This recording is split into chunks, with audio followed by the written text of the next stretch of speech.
YouTube ચેનલમાં આપ સૌનું સ્વાગત છે। હું વર્ષાબેન કટકિયા। જય બાબા સ્વામી, જય ગુરુદેવ। આજે આપણે બનાવવાના છીએ, જો આ મેં છે ને 200 ગ્રામ ગુવાર છે, ઝીણો એકદમ કૂણો માખણ જેવો। તો આજે આપણે આ ગુવારનું અથાણું બનાવવાના છીએ। તો મેં ધોઈ અને આને ખાવ કોરો થવા દીધો, લુગડા માથે પાથરીને લૂઈ, અને હવે આપણે આનું અથાણું બનાવીશું। તો તમે જુઓ, અને આની અંદર આપણે પહેલાં તો 2 ચમચી મેં જો રાઈ ખાંડી લીધી છે, થોડી થોડી જ ખાલી ખાંડી છે।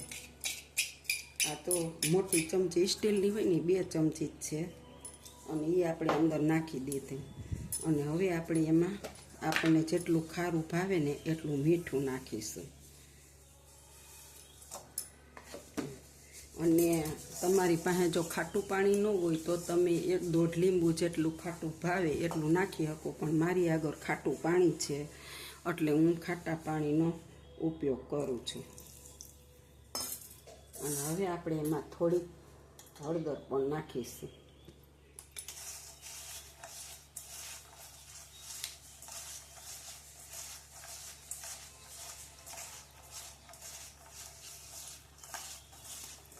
આપણે આને થોડીક વાર 2 મિનિટ મીઠું ગળે ને એટલું ચોરી નાખશું।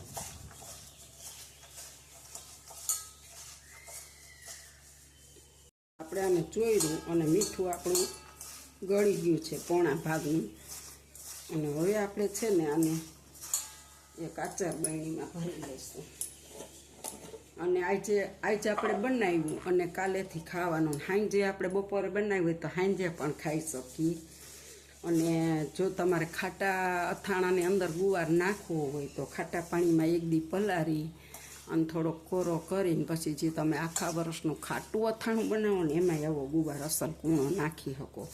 પણ હું તો અવારનવાર જો આ ખાવા મને બહુ કાચા ગુવારનું અથાણું ભાવે, તો હું તો કરું જ છું।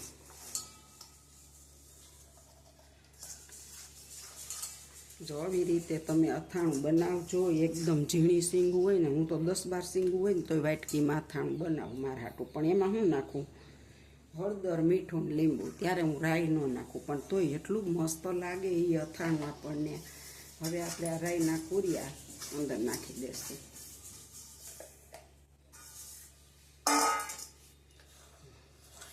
જો આ આપણું અથાણું 15 થી 20 દિવસ ફ્રીજની અંદર સારું જ રહે છે, બગડતું નથી, બહુ મસ્ત બને છે।